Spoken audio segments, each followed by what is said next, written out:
There we go. So, here we are at Revival Church, and this is going to be the first time I've done a live stream using a different system. So far, so good, it looks like. So we'll see. Hopefully it all works, makes it to Facebook, makes it to YouTube. And yeah, I don't know if I'm going to sit or stand. That is sitting, that's standing. It's leaning. I feel like Bob the Tomato. This is sitting, this is standing. Sitting, standing. You guys can tell. All right, where did we make it? We made it actually to the end of 22, did we not yesterday? Oh, I called this 22 part 5. I might have to go back and fix that. It's actually 23 part 1. All right, so when you sit down to eat with a ruler, consider carefully what is put before you, and put a knife to your throat if you are a man given to appetite. Do not desire his delicacies, for they are deceptive food. Ooh. You know, this is, so here we have a three, not a couplet, but a triplet. Don't know if that's a word, but the idea here is that we've got a leader, a ruler, he's sitting you down before him to eat of his delicacies, and just paying attention like, oh, the king's food, the king's food. In fact, what we just went over in the youth last Tuesday, 1 week ago, was how Babylon came in the first captivity, 605 BC. There was 3 waves of people taken from Jerusalem and Israel to Babylon. And the first wave was 605. It was in that first wave that Daniel, Rakshak, and Benny were taken. It's the second wave. There's my second Rakshak and Benny reference to today. And the second wave is where Ezekiel was taken. So in that first wave, right, they get these young men, and it talks about they were of the royal house, noblemen, and it is the rabbinical tradition that Daniel was of the royal line. Now, I don't know if he was 14th to the throne, 37th to the throne, right? He may have never had a contention of being king, but royal family. And they wanted to get these people because they were influenceable. 14 to 16 is a great ballpark of how old we think Daniel and his friends were when they were taken to Babylon. Now, we might just continue on this point all morning. They took those young people who were noble and young because they were both influential and influenceable. Yes, there we go. Influential and influenceable. They were influential because they were noblemen. They were people who had stature, and so people would listen to them, but they were also influenceable. They were teenagers. I'm going to put this down. Don't mind me. Burp. Yeah, I like that better. Okay, so they were teenagers, right? And so these teenagers were susceptible to being influenced by the people around them. And this is the whole thing with public school and the homeschooling and private schooling, is that I just had a conversation, or it was Facebook comments, this morning, I think I was replying, telling someone about how, they just pulled their kids from the public schools, not so much because of the schools, but the kids. And I said the same thing. I was like, yeah, I know what you mean. Like, it's more even the influence of those around my kids than it is what the schools are teaching. For or against all that, I'm just putting that on the shelf. Just the other kids are such a big influence on our kids. But here, they brought the kids to Babylon, teenagers, and they offer them the king's wine. So how do we end up doing a Daniel study when we're supposed to be in Proverbs? Because again, we just read there in Proverbs. I'm actually flipping back because I already just flipped to Daniel. When you sit to eat with a ruler, consider what's put before you. Do not desire his delicacies, their deceptive food. Well, the king instructed the master of the eunuchs to take these children, Daniel 1:3, some of the children of Israel, some of the king's descendants, and some of the nobles.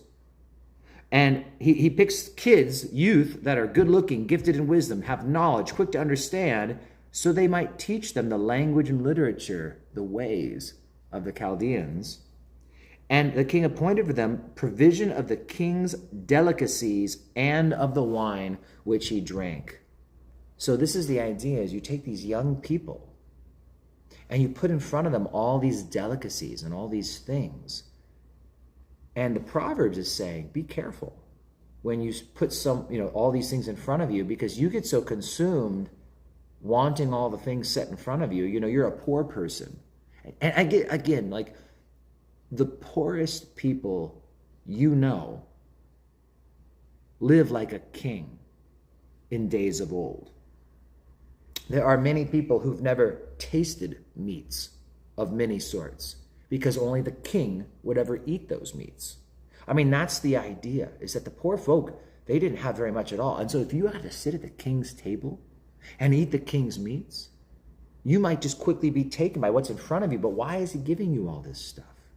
Why are they giving to you? Man, this could turn into a political message really fast, right? Why are they giving all this stuff to certain people? Because they want something in return. They want votes. But here's the thing now. Daniel and these guys are set there. Now, I propose this to the youth, and I didn't even think about this when I taught the book of Daniel, but with the youth, I even threw out there the king's delicacies, the king's wine, and I even threw out the king's harem. I don't know. I mean, this is the idea, though, is that they were trying to win the hearts of these young people so that they could corrupt their minds. Give them their heart's desires, and their mind and their allegiance will soon follow. And so that's something that we need to be wary of, is that it's not just the king. It says rulers, right? Backing up to my Proverbs verse. When you sit down to eat with a ruler.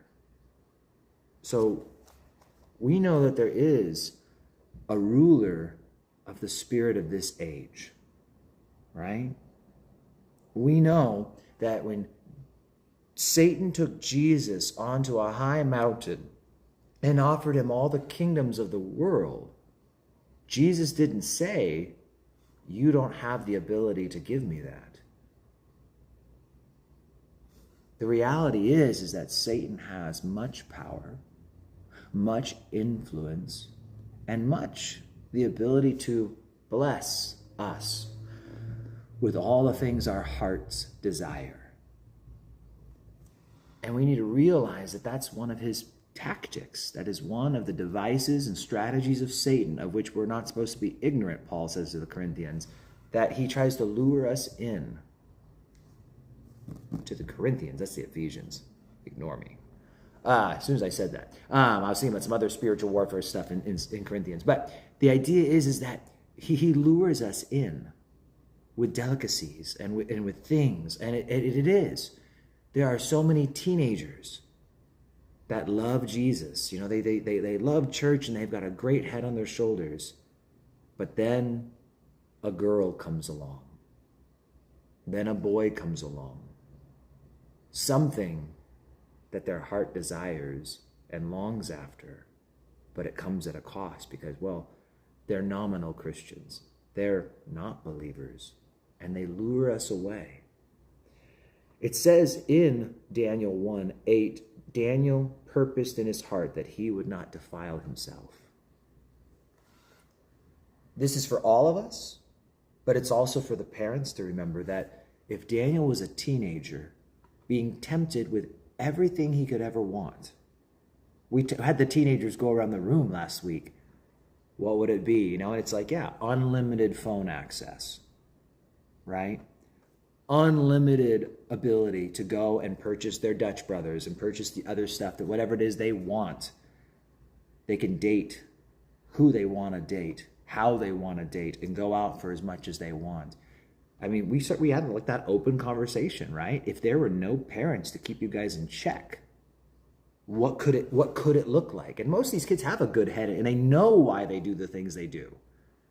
But we tempted the thought of just, what would it be like? And then what caliber of a person would it take to say, no, you can offer me all of that, but I've purposed in my heart not to defile myself.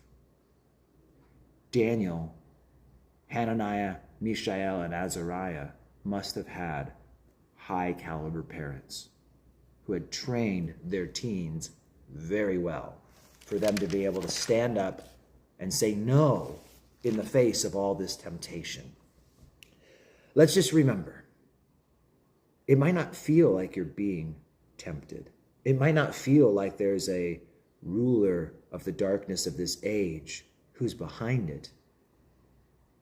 But there may be temptations being put in front of you that look like good things, but they'll come at a cost. And it just might be so subtle you won't notice it. And it's maybe a small cost, because the enemy just wants to get his foot in the door. Perhaps it's just going to rob enough of your time, enough of your sleep, enough of your attention. That it's got to come from somewhere, and perhaps it comes from your devotions. It comes from your Bible time. It comes from your family time. It comes from somewhere.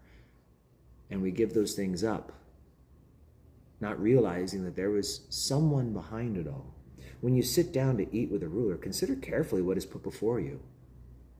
In this life, a lot of stuff's going to get put before you. Consider carefully.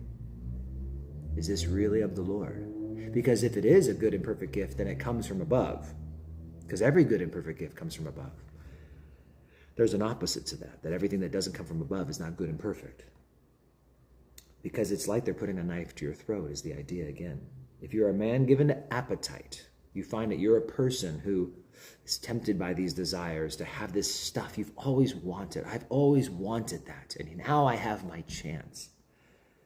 Do not desire his delicacies, for they are deceptive food indeed. So, be careful when the world and the prince of the power of the air offers you delicacies that you've always wanted, because it might not actually be a blessing.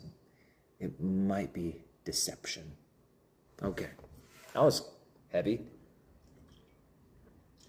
Truth be told, I don't know how to turn this thing off. We're going to go, woo, hi, look at me.